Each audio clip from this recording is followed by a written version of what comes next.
The following story has been brought to you by StoriesToInspire.org. I read a story about a man whose name was Raphael. He walks into a bookstore and he's perusing the books. I don't know if any of you is a bibliophile. There's, when a rabbi goes into a Sfarim store, I can get lost there. Come pick me up tomorrow. You're looking around, you're seeing what's new, what's out there, the new books, the new editions, how'd they change this, what'd they add, etc., etc. So this guy, he's in the bookstore, he's looking through the books. All of a sudden a fellow comes up to him and he says,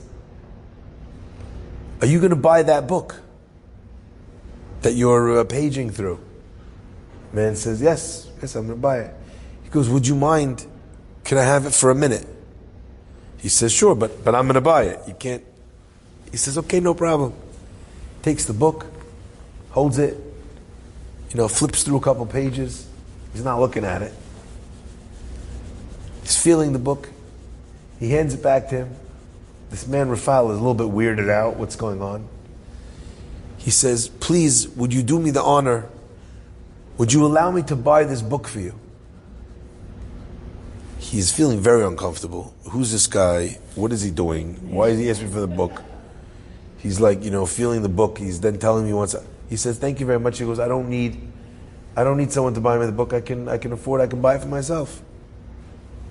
And the man grabs his arm and he leans towards him and he says urgently, "Please, let me buy you the book." He says, he says, "No, please do me a favor. I'm begging you, let me buy you the book." He's thinking, is this the author? Is this the only copy he sold? What is going on over here? He is so lost, he can't figure it out. Until he says, "Fine, I'll let you buy me the book, but you have to tell me why." The man says, "I recently lost my ability to see. I'm completely blind. And I loved learning my whole life.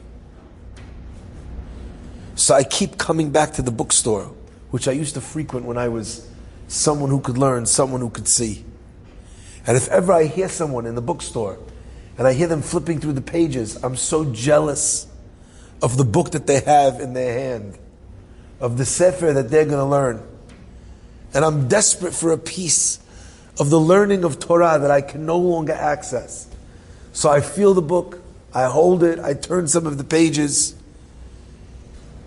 and then if I'm lucky, the person lets me buy them a book. And I tell them when they're learning, if they get tired, or if they're a little bored, they should think of me."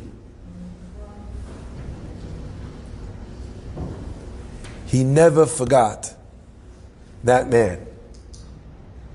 He never learned like he learned out of that sefer. Enjoyed this story? Come again. Bring a friend. StoriesToInspire.org